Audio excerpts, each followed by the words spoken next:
Hello and welcome to the Tell Not Show. I'm Kirsha Fox, author of the Deception and Justice series. I am a homeschool mom, reader, and gamer. Tonight's guest is Tricia Copeland. She aims to write stories that show what is possible when one commits to finding their own version of magic. All right, welcome, Tricia Copeland. Thank you. Can you tell us a little bit about your writing journey? What got you started writing and where are you now? Great. So I started writing, back in 2008. So a long time ago, but I didn't publish my first book until 2015. So I never thought I would be a writer, especially a fiction writer. I was a technical writer before that point. But I had 3 young kids. I was staying at home. I was sort of bored in my daytime life.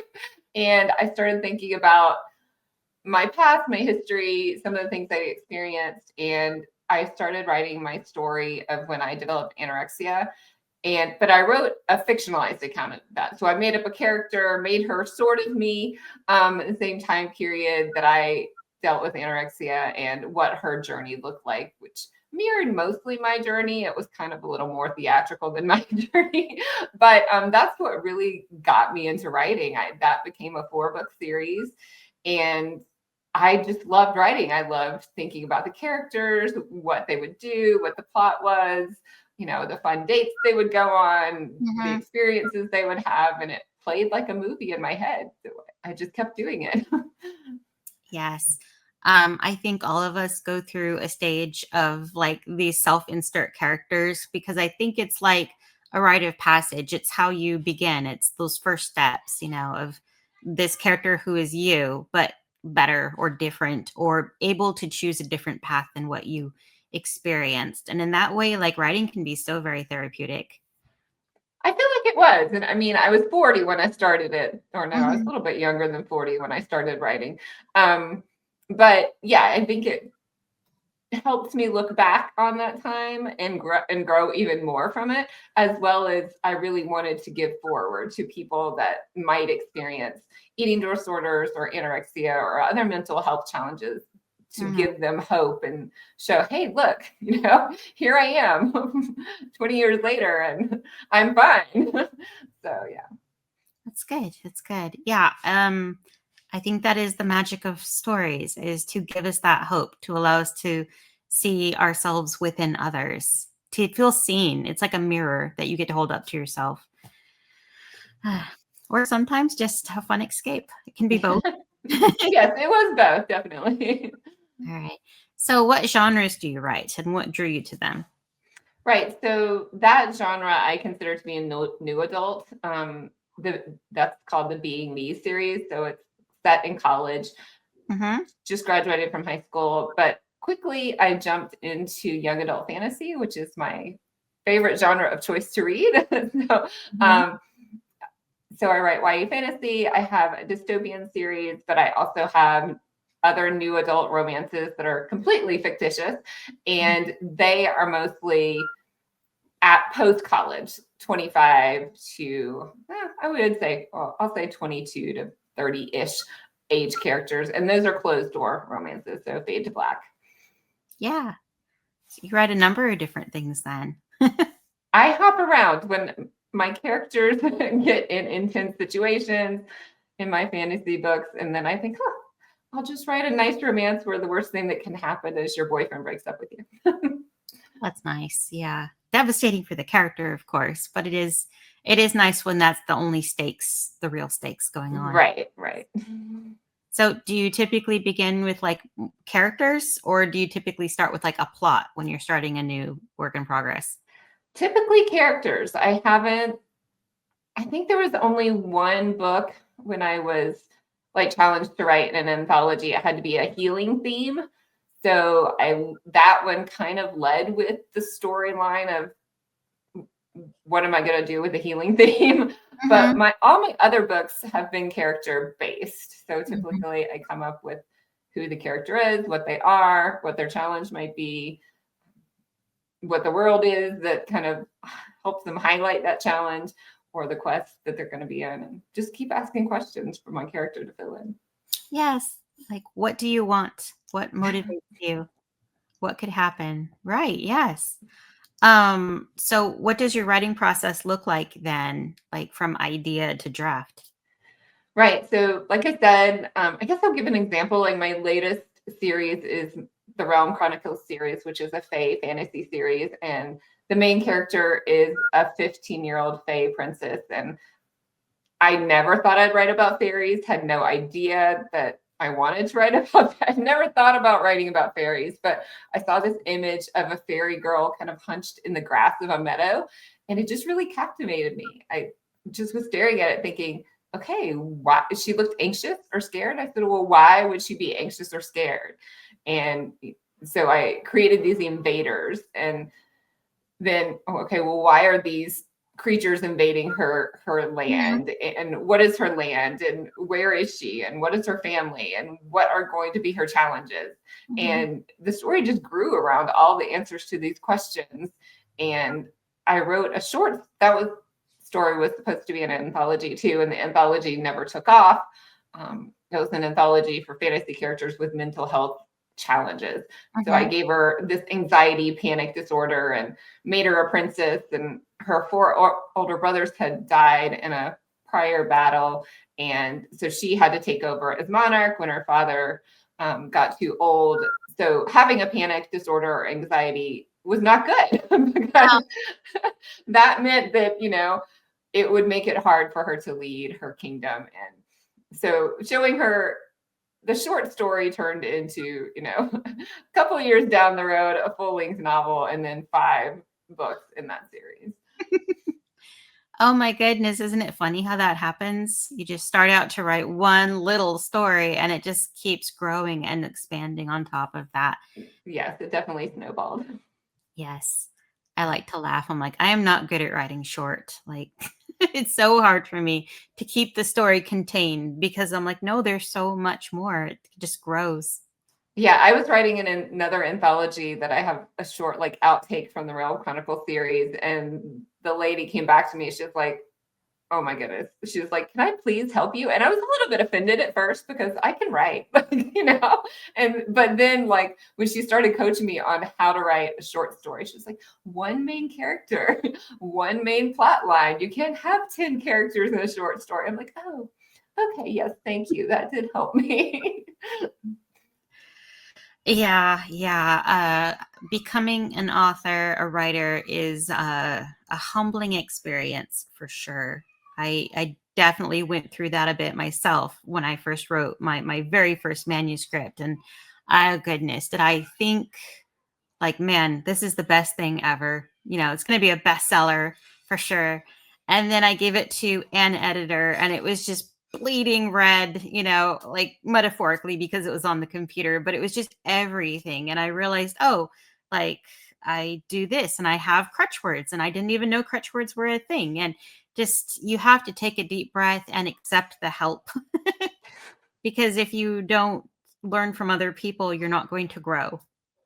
Yeah, it was interesting. I was just on a podcast and they said, because my first manuscript was 180,000 words or something like Mhm. that. And my editor was like, oh no, number one, this is 2 books. Number two, like and it was all dialogue because I wrote it like a screenplay in my head. Yeah. And they were like, you can't just have only dialogue. So I had to learn how to write. And it's funny because the person was asking me why didn't I quit? Like, why didn't I was like, I put 8 years into this. I'm not quitting now. Oh, absolutely, absolutely. But yeah, it's funny. Like if you're going to go so far, like why would you give up at the end? Yeah, but I guess they'd seen like a lot of writers just quit because like it was too overwhelming. Mhm. I "Hmm." think that's true of any profession, really. Some people hit obstacles and they can't overcome them, and they decide to do something else. So, Yeah, I guess my ego wasn't too big. So I was like, okay, I'll take constructive criticism, please. mhm. Yeah. Yeah, that's important. To not give up. I think that is the bane of most writers is the giving up. When do I give up? What's going to be my last straw before I give up? But at the same time, I think there's something in your blood, that's something that calls your soul to be a storyteller, and it's who you are, and you couldn't give it up if you wanted to. No, if I go a week without writing, my husband's like, please go sit by the Yes. computer. Yes. Please go away from me and write your characters because you're driving me crazy. And I feel like, I mean, speaking as a mom, it's what I do for myself. Like, I don't do very much for myself, but this is the one thing I do is I write. Yeah, Yes. that's definitely how it started for me. So Mhm. yeah, I love. My youngest is 3, so I'm still in those Aw. trenches. Yeah. For you, what is the most important part of writing? Oh, wow. Creating a good story that people are going to be able to relate to and love. Like people that love my work, that's the best part of story writing for me. I love when someone will email me and say, oh, I like this part, I like this character. Or even if they say, oh, I hated this character.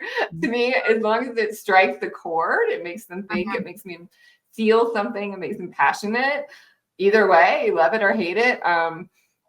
Hopefully you don't hate the book, that's a little, I probably won't like it if you hate the book.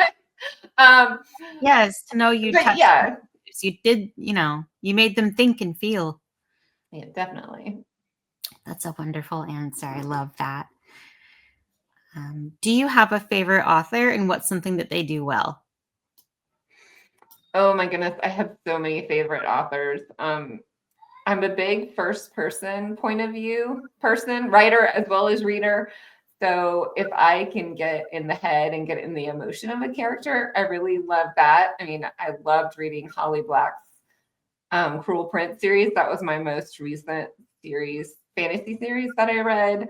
I really like that one. I like reading a romance because they're short and fun too. But I'm the person that's going to be crying with the character, in any of those. That I mean, oh, I should say Emily.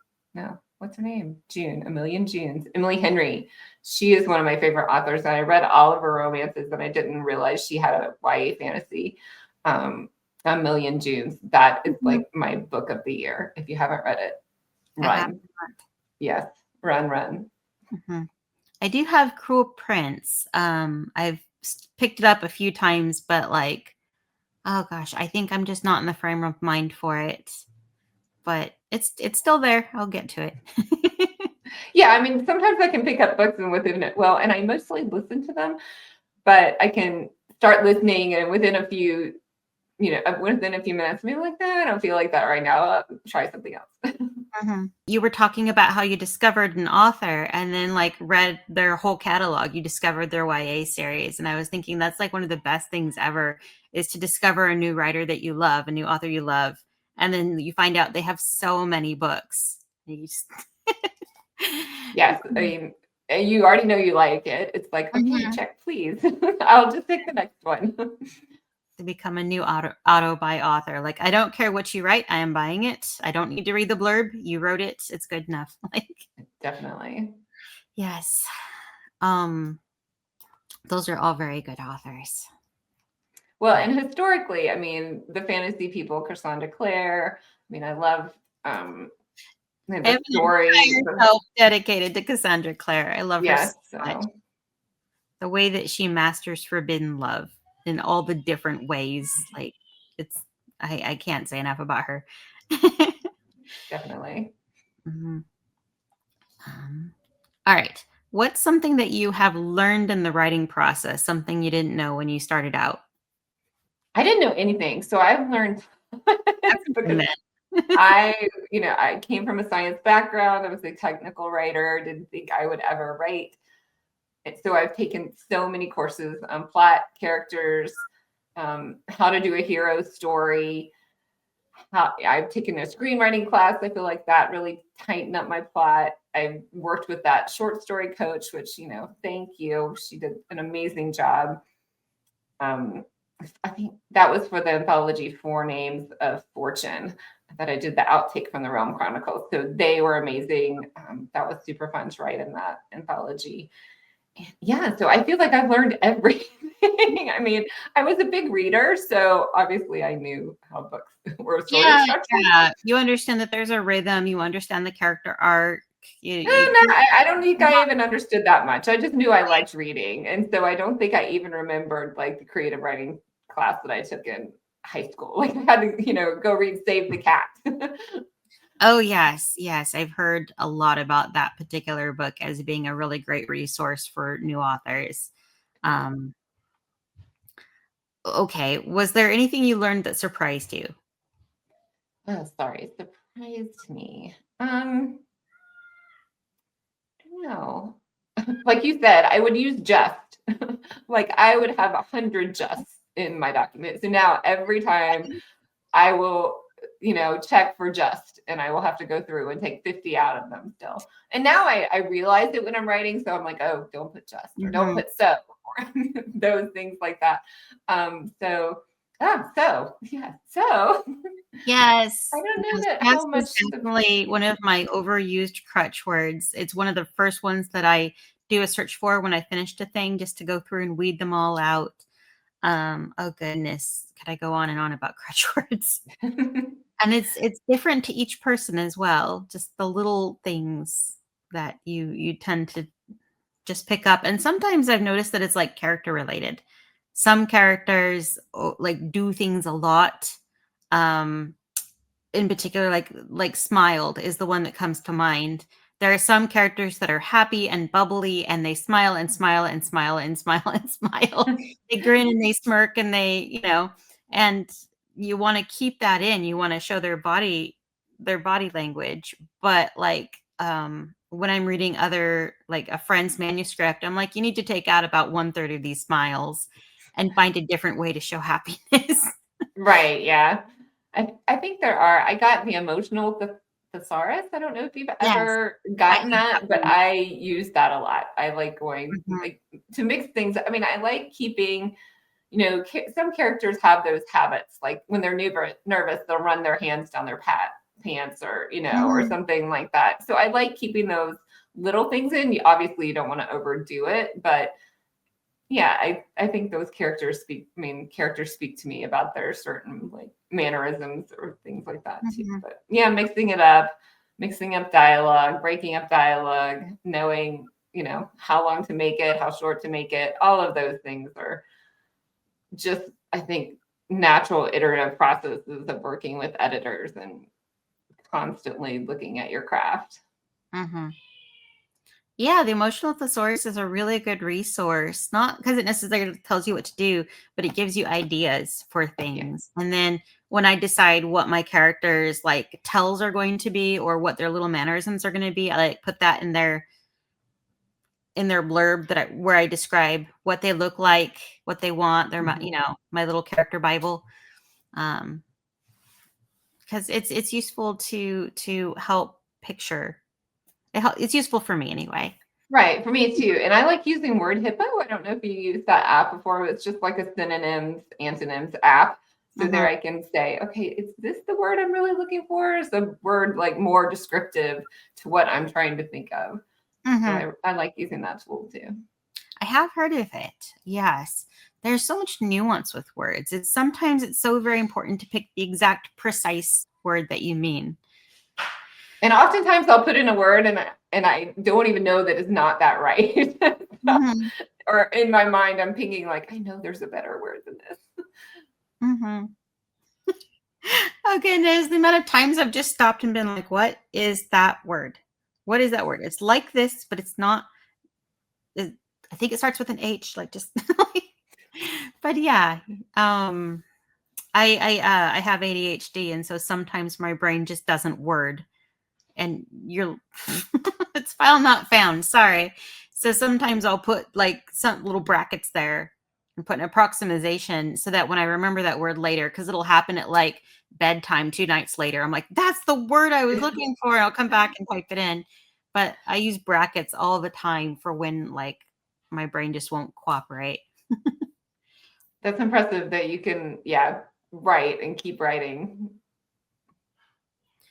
It's something that I definitely had to learn along the way of those little brackets. They were such a good tool for me. Or sometimes I'll put in like a little like 1, 2, 3 in an area where I'm like, I'm not happy with this paragraph. I want to come back to it later, but I need to keep going because otherwise I'm going to stare at the screen.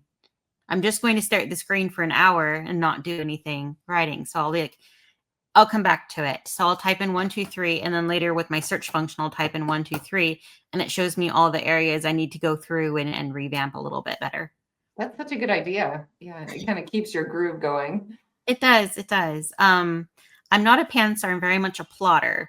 So like I think it's easier for me to move on to the next scene and do the previous scene like at a later time when I'm in the mood for it, because sometimes you're like, I can't write sad right now. I'm too happy for that. Or I definitely know that feeling. Need to explore this a little bit at a later time. So yeah, sometimes I've gone just like I've written the end and then I'll go back and write that soggy middle so that I know where my characters are getting to. And it just helps.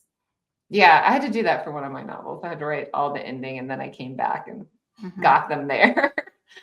Would you describe yourself more as a pantser or a plotter, or you somewhere in the middle? I'm somewhere in the middle. I always know the beginning, the end, some major plot points. Like I always know what my climax is going to look like, or what happens at it. And I usually have thought of like a couple of highs and lows in my plot, but I get bored if I know what I'm going to write. Like if I sit down to write and I have my list of this is happening, this is happening, this is happening, I'm like, that's not even fun for me, because the fun part is coming up with coming up with what my characters are doing. So like I have those like 5 or 6 plot points and I'm just writing to there. Like, oh, what's the next fun thing to happen? Or what gets them to where I want them to be? That's the fun of it for me. Yes. I've heard that again and again and again from my pantsing writer authors that I've interviewed, of if they know too much of what's going to happen, they get bored and they don't want to write it anymore. Nope. Yeah, I will. But I finally did start outlining. So I outline after the fact. So after I write a chapter, I outline what happened in that chapter, especially for the series. My editor was going to go crazy and kill me. So that really helps, because I can go back and I can see, and especially if I put it down for a day or two and I don't remember what I was doing, I can just read the outline and see what happened instead of going back and reading the whole and that saves you some time then. Yes, my memory is not the best, and so like for me that outline really is so crucial. So I just forget little details that somehow become so important later on in the story, and I have to go back and where is that thing that I wrote earlier? Where did it go? So for me, organization is so very important. But yes, sometimes we need it for our editors But it's so funny sometimes because I feel like readers don't understand just how much of this, well, we're literally making it up as we go along, right? And I think some of them see us as very, very smart, intelligent people who know the end from the beginning and just write it in one go and send it off to the publisher and it's done. And it's like, no, we have to go over and over and over and tweak and change and shape. And I don't think they realize all that goes into it. But sometimes a reader will be like, I love this series. I'm so excited to see what happens next. And I'm like, oh, yeah, me too. Yes. Where's it going? I'm not sure. But like, yes and yes. Awesome. Okay, so this next question is sort of similar to the last one. But if you could tell a new author one thing, what would it be? To just keep writing. I think if you're continually writing whatever project you're working on, it's going to be moving forward in some way. And that's, just coming from a person who's written for almost 20 years now, right? So, anyway. Sometimes I do get stuck, and I took a screenwriting course because I just thought, oh, this is something, like, I wasn't being inspired. I wasn't like motivated. I was just like, I'll just do something different, like get my brain in a different space. But it helped, and that even helped me like really tighten up and learn plot better. Just to have it be forced to be that tight structure. So I think if you just keep keep doing what, what you're doing. Like just keep thinking about your book, thinking about the plot, even if you're just thinking and writing down notes or creating graphics or character sketches or world building or anything like that. I think all of that moves like your craft forward. It does. It does. One of my personal mantras is progress is progress. Like if I did something towards the story, if I did something towards my author career, if I did something, that's progress and it counts. Yes. Because it's so easy to do the comparison game against other people. You're like, oh, this other author released a book this year, or these other authors released 3 books this year. Or, I have wonderful friends who are rapid release authors, and they are able to get so much done so efficiently. And I've had to kind of take a deep breath and recognize that that is what works for them. It's not necessarily the stage of life that I am in. And if I constantly, smack myself around for not being them, I'm not going to be even me, the author that I can be. So, yes, the comparison game between authors is so very dangerous. Now, on the flip side, like you can learn from other authors, steal their tools, and that improves your craft. So, Definitely. Yeah. I talk to tons of authors because I have a podcast too, and every once in a while I'm like, "Ooh, I'm gonna steal that little tip." Some authors like write every scene in a Microsoft Excel document, and so it's just like little tips and tricks like that, which I'm like, oh, that would be a good tool. I probably won't do it, but it probably would be a good tool. Yes. I mean, like, I'm like, oh, I love how this author does emotions. I love how this author over here does action scenes. So I'll read it and kind of study, how do they do that? How do they set it up? How do you continually learn and improve yourself? Like for you example, you took that screenplay class, and like not only will you get so much better at dialogue, but like it helped you in other areas as well. Yeah, definitely. It was like plot tightening Mhm. because I was adapting one of my own books and seeing why, like even my own book ended up like completely different in movie version than it was from my novel. So that was interesting. And maybe I would have written it different now, but Well, yeah, because with movie, you lose some of that internal dialogue and those feelings. You have to show so much more. And I should probably let you say how it's different. I actually haven't taken a screenplay class. Right, because your point of view is from the outside, right? You can't you could just have your character talk as a narrator, but that doesn't really, it's not very action oriented. I don't think it's as graphically engaging. So you have to either a different character has to say something, or you have to show action of that character doing something or them saying something. I'm a first person writer, so you don't get the internal thought and feeling and the internal dialogue. So you have to do things differently. Mm-hmm. What a fun creative exercise, though, to rewrite your own book from that perspective. Yeah.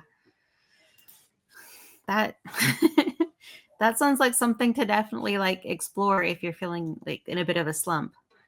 And truthfully, if I'm in kind of like a writer's block slump, taking a class usually helps me. Mm-hmm. And maybe it's like being with other authors. I mean, usually it's like an online course or like even in-person course, but being with other authors, just getting new ideas and getting, new craft ideas. It's fun and inspiring. We can't help it. When we're with our people, we want to talk. Maybe that's it. We want to gush. We want to compare. Like it's so much fun to talk about writing and what everyone else is doing and how do they do it. And I feel like the author community is so very helpful. We're all so eager to help each other up, to show each other what we've learned along the way. Like we're story writers. We love to share. Yeah, and there's not going to be one story that's like another story. So maybe that's what creates that openness. Yeah. Heck, for example, an anthology, you might all have the same prompt, but look at all the variety of different stories you get, even based off that one prompt. Right. The healing anthology was all over the place, from like World War II nurses. And I wrote a dystopian end up being less dystopian and more true, but because I wrote about a worldwide pandemic in 2018, I wrote that. but yeah, so everybody came at it from their different like lens. Yeah, yeah. The dystopian nature of our world is a whole different discussion. But yeah, there's a lot of authors who are like, this is supposed to be fiction. Oops.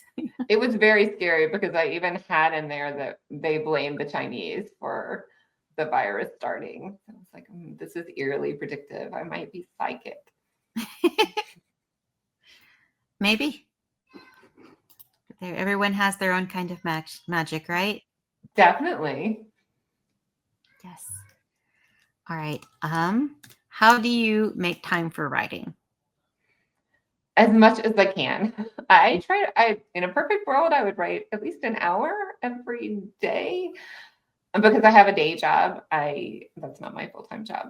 So it hasn't been happening as much, like real life encroaches on that. But if I could, but usually when I walk, I'm thinking about what's going to be written next, or if I'm like washing the dishes, doing the laundry, and doing any of those things where my mind doesn't have to be on really what I'm doing. I'm thinking about my characters and what they're gonna do next, or what I just wrote, and if it needs to be tweaked. So, in a perfect world, I'd get to that at least an hour a day. But in my world, I set goals, like I set my date with my editor so I know when I have to deliver something, and then I work back from that. Okay. So a combination of, gentle editor pressure and then absolutely with like your mind being there during the day. So when you do finally sit down, you know what you're going to write. You know the next part. It's ready to kind of pour out of you a little faster than if you came in with a blank slate in your head. Right. No, I didn't know what I was. Right. Yeah. Last week I was like, okay, I'm marking off my whole calendar for one day because it's driving me crazy because I have to write this. We do what we can, right? What we can when we can do it. All right. What would you say is your favorite part of writing? Oh, when you get to see the characters like attain their goal, and when you get to write those happily ever afters for them. It drives me, it just sickens me to have to put my characters through all the trauma that they go through, but then to just like think of that perfectly happily ever after that I can give them. Yeah, that makes me really happy. Yes, that moment when it all pays off and it worked and everything is good. Oh gosh, yes, that's, as a reader and a writer, that's a wonderful place to be. Yeah, and if you can think of like a new and different, refreshing way to do that too, like sometimes I'm just like, oh, I'm proud that I thought of that. Yeah, well, what I really admire in an author is when the character gets a happy ending, but it's not the happy ending they thought that they needed or they wanted. They get what they need, but not necessarily what they wanted, but what they got was better than what they ever imagined. Like, I love it. Like, I love that little twist on that happy ending of, like sometimes when there's two love interests and the girl is really into one guy, but it turns out like it's the other guy that, like While You Were Sleeping, for example, with Sandra Bullock. She's in love with one brother, but it's the other brother who ended up being her true love. So it's the happy ending, but not the one you thought the character thought she'd be getting, Yeah, they're a lot of fun. Yes. The end. Also, as an author, when you type in the end or when you're at that end scene, that's a finish line for you. That's an accomplishment. Even though you'll have to read it 100 times more and you still have the editing and you still have all the much to do, that's a finish line that you get. It definitely is, yeah. And it's on my series, on my Fae series. So each book leading up to the finale, it always says until we meet again, because the character is saying, hey, I'll see you next time. And then like in the very finale, I did end up saying the end, I think. Oh, I said blessings be, but yeah. It's a good ending as well. Yeah. But that's a fun little thing to include. That's not quite a goodbye. Right. All right. So that's your favorite part of writing. What's your least favorite part of writing? Oh, having my characters have horrible things happen to them. I just hate it. And like I will like put off writing those parts, or I'll get so sad that I won't want to write the next book because I know that something bad has to happen to the character, because it can't all be like, even in a romance, it can't all be butterflies and rainbows and fairy Yeah. tales. So sometimes I just get into that mood where I'm like, nope, can't do it, sad, next. Mhm. Absolutely. So yeah, I mean, you just have to kind of go with the highs and lows. Mhm. In a lot of ways, these characters are very real to us. They're our friends. They talk to us. They live, and so yeah, it does hurt when you're like, I'm so sorry. This Yes, I was so happy to Yeah. finish my Rome Chronicles series, because I thought, this is her happily ever after. We're never going back there. I'm never going to do anything bad to her again. Like, this is it. Yeah, yeah. Sometimes as a thought experiment, I'm like, what would happen if I met my characters and they met me? And I'm like, they would have a lot of things to say. I think, yes, Titania, definitely my fairy, would have lots of mean things to say. Like, I can't believe. Hey, you got your happily ever after, okay? And you needed to do it to get there. But yeah, yeah, it's hard. But if we don't give them trials, then that's a story that a reader Yeah, is gonna have no there's interest in at all. right. There's no story there if you don't have show the growth, show the overcoming. Mhm. Right. So, do you have any major influences on your writing? Um, Not really. I mean, I love fantasy. That's what I love reading, and vampires and witches and werewolves and all of those things. So I think my background in that, and like I read a lot of Arthurian legend books and Merlin from a young age, and so, and of course Lord of the Rings. There's wonderful ones. So I guess, just fantasy in general is probably my influences, Mhm. because I just pick things from different like with the fairies. Like I'd never written about fairies, never thought I was going to write about fairies, and really hadn't read much about. I mean, Fae became pretty popular, but I hadn't read any when I started writing it. Mhm. So as soon as I published my first book, I was, kind of doing all the promo stuff for it. And I was like, oh, well, I'll see like what other people were doing about Faye. And I was like, wow, I really did not follow what anybody else were doing with the Faye. So I, I don't, it was funny. I was talking to an author this weekend. I was like, I don't read fantasy while I'm writing fantasy. So that's good for me to write two different genres, because I can jump back and forth. But I try not to be influenced like while I'm writing, so I don't copy Mhm. ideas. I do understand that. I also write fantasy. And so, yeah, I don't really read very much fantasy unless I'm taking a break or working on something else. Um, but yeah, I'll go for like something more either nonfiction or different genre. But the funny thing is even reading a different genre, I still find little things that I'm like, you know what? They did that really well. What can I pull from that? Like weird things have like seeds. You take the seed of like an idea, like, oh, I like that word. I'm gonna take that word and put it in my bag for later. Or, or even songs, just listening to songs in Yeah. the car, like there'll be a line of lyric that I'm like, oh man, that's so compelling. I wonder if I have a character whose whole vision is full of like that right now. If that's the way they feel, or songs, you're like, oh man, I wonder why they broke up, and then your brain just does the stories. Yeah, I feel like I should listen to more music in my car, because I usually end up listening to audiobooks. But in my book, Kingdom of Embers, I was hooked on this one song, Heathens, by, I can't remember the artist now, but anyway, I think it's, yeah, I can't remember. But it's all my friends are heathens, take it slow, be careful who you know, or something like that. And I had to write a scene for that book that was that song, because I thought this is just such a cool song. And the girl is the vampire witch hybrid, and she really doesn't know that much about the vampire community. She's been very sheltered, and then she gets thrown into this vampire bar, and then she pulls her human friend into this vampire bar, and they're meeting all these killers basically, and that song inspired that theme. So that's always fun. Yeah.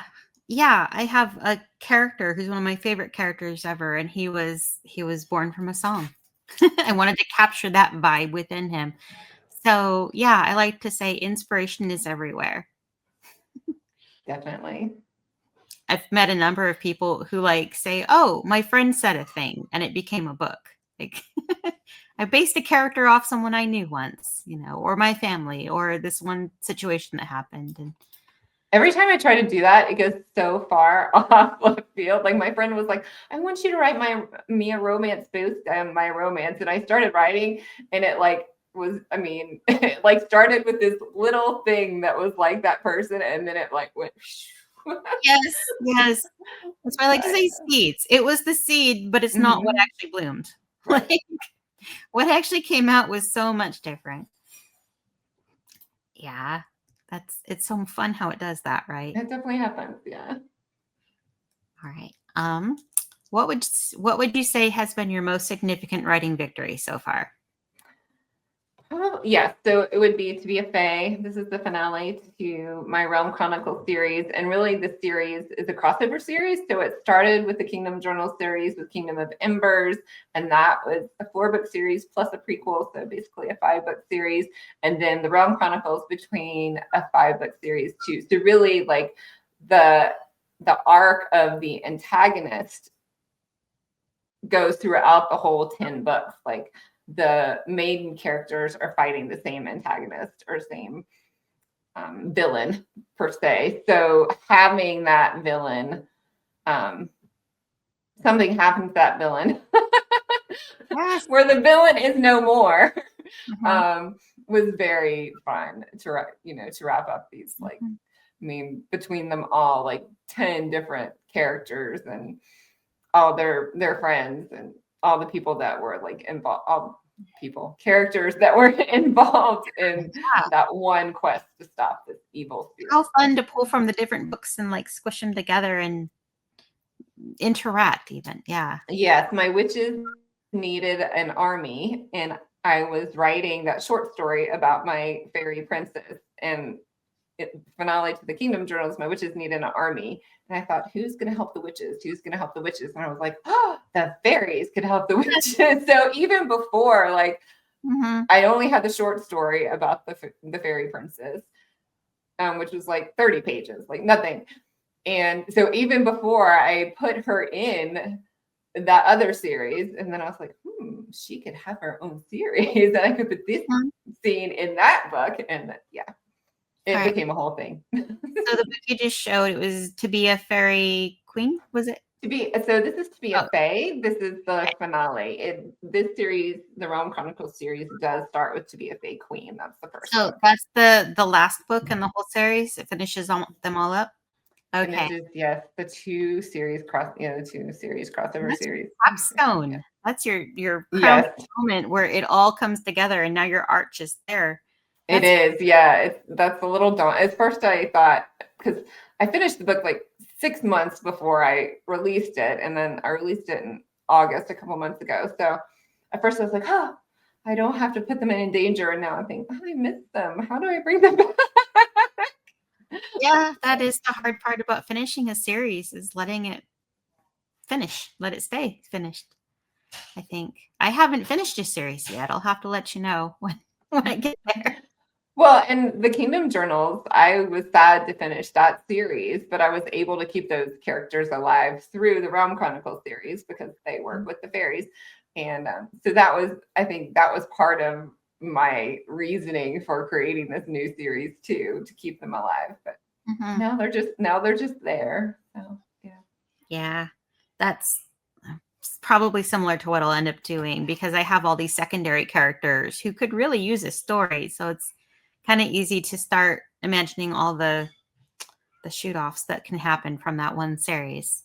And that's going to be really fun. Yeah, definitely. It happens within the same universe, but even if they never meet, it's still there. It's the same setting. Yeah. Yes. Those are honestly some of my favorite books to read, Like when you get a book that's from the perspective of a side character or within the same universe, or like it's like going back to see your friends again after you had to say goodbye. Yes. Getting to catch up. Yes. Isn't it fun that we as authors miss those characters the same way the readers do? Definitely. And it's interesting because I was on a podcast talking to an author. He's like, I have birthdays for all my characters. And I'm like, I have them for some of them, but some of them I just gloss over and don't, give them a specific day. And I was like, I need to pay more attention to that. My characters have birthdays if it's plot relevant. Yeah, mine too. Yeah. I mean, I don't specifically remember them from. Yeah, you're right. I was like, my secondaries do not have that, just my primaries. Yeah, and in the Kingdom Journals, which is the witch-based series, they were born on certain days. Like they're all born on the equinox or the solstices. So, and that was part of their magic and part of the curse and breaking the curse and things like that. So that was set, but I haven't done birthdays for the rest. But, yeah, all those little details. There's so many details that never find their way into the books, but you know them.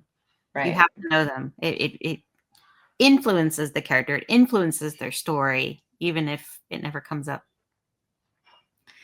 Yeah, that's so much fun.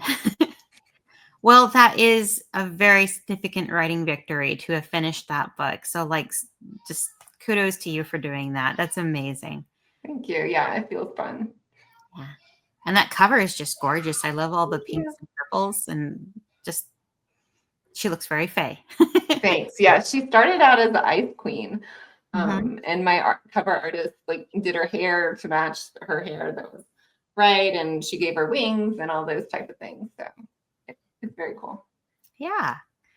All right. And then have you ever been given writing advice that you just absolutely hated? Well, hated hearing, or it was wrong. Well, you didn't agree with it. Like, this does not work for me. Writing advice that I didn't agree with. I think no, not really. I think everybody has a different style. So if somebody says, "Oh, this is the best way of doing something," and I realize, "Oh, well, it may be good for them, but not for me." I've definitely had writing advice from my editors that initially I did not like to hear, but then you think, "Oh, they're probably right. This could be better," or and the fourth book in my Fae series, the editor sent it back and said, the first 10 chapters are boring. And I thought to myself, it's only 20 chapter book. That's half the book. What am I supposed to do with that? And I have 10 days to fix it, to get it back. Right. Yes. It's freaking out. And then I went through and read it again. I was like, yeah, it kind of is boring. Give me some action. What can I put in there? Let's just throw everything at them. So, you don't like hearing that feedback when you're handing them your baby and you think it's perfect. Oh, it's so hard. It is your baby. This is you. It came out of your mind and you spent so much time on it and you poured so much love into it. And how dare they? Yes, I have to admit, there's been a few times where I go find a quiet place, have a really good cry, and then I get up and edit that book. Just keep doing it.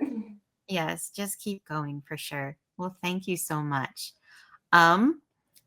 Do you want to show us some of your books if you have them handy? Maybe tell us a little bit about them. Right. Well, I think I've already showed you To Be a Fae. I don't have the rest right in front of me, but I can talk about them. Absolutely. I talked about the Kingdom Journal series, which starts with Kingdom of Embers. It's about a trinity of witches who have to come together to break a curse on the witch lines. So the witch lines, their souls have been damned to purgatory. So they never get to leave purgatory. They just stay there forever. And these three, so what's interesting about these two series is the Kingdom Journals is very urban fantasy. So it's set in contemporary human world. There are witches and vampires, but humans don't know about them for the most part. And my first witch, Alina, is a vampire witch hybrid, and she's going to human high school. So she is just cast into every challenge she can be cast in. And then the crossover series, the Realm Chronicles series, I had to figure out like when I knew I wanted the fairies to come help the witches, I didn't want the fairies to live. And like how could the fairies, I mean, even if they can glamour themselves to look like anything, there wouldn't be any way they could stay hidden from the humans. Like the humans would never see them. So I gave them a world that's just under our world. So it's under the bedrock of our world. And they go into their world through these fairy rings, but they don't have any technology. Like they can see us, they can see that we have electricity, computers, mobile phones, and all these wonderful, I shouldn't say wonderful, it's biased, right? All these things that help our society, but they don't choose to live that way. So they light fires, they have torches, they rely on water power, and they make their own, they grow their own food, they, harvest their, and so the Realm Chronicles definitely has that more epic fantasy, medieval feel to it, but then the fairies come into the human world and help the witches. And so it's interesting that I started out as this urban fantasy-esque, and then you go into this something that feels more epic fantasy, and then those two start melding once we get closer to the end of the series. I love it. Yeah. It's fun to take the two and where can they meet? How can they interact? Like what happens when this meets that? That's so much fun. It was really fun to write the scene when the fairies first meet, like all the witches one-on-one, because the fairies can hear all the thoughts of what the people are thinking of her. And that was one of my funnest scenes ever to write, because oh goodness, one guy is like completely thinking she's ugly, and then another guy is completely thinking she's the most beautiful thing in the world, and then they realize she can hear me and she knows what I'm thinking. And so that was really fun to write. Mind readers are unnerving. I think when you have a brain that is prone to those like invasive thoughts, or the call of the void, sometimes they're called, when you're standing at a cliff and something in your brain goes, hey, you should jump, you're like, maybe not. That's I would be like, whatever you're hearing from my brain, I promise that's not me. That's like just some random thought in there. Just a random thought. Pay no attention. Absolutely. Well, that's so much fun. Where can our listeners or watchers find you online?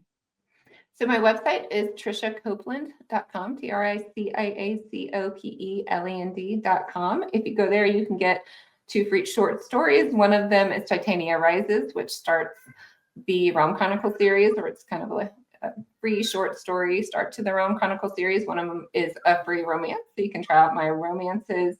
And the Kingdom Journals, as well as Realm Chronicles, are on audiobook as well as ebook and paperback. So you can get those on Amazon. Paperbacks are wide, and the Kingdom Journals audiobooks are wide as well. And almost all of them are on Amazon, or if you go to Goodreads or BookBub, you can find me there too. Well, thank you so much for being on the show. And I really appreciate it. And thank you to all those who are listening in, and join us next week when we have our next guest. And remember, there's always more than one way up a mountain. To be on our show, find us on social media at The Tell Not Show, or email us at thetellnotshow@gmail.com. Thanks. Thank you. Bye. Thanks again for listening. If you enjoyed the show, consider subscribing and liking. We appreciate all the support. Julia J.K. Allen is an author, editor, and coach, and can be found at hijingsrudder.com. Kirsha Fox is an author, avid reader, gamer, and mother to 4, and you can find her at kirshafox.com. Thanks, and see you next time.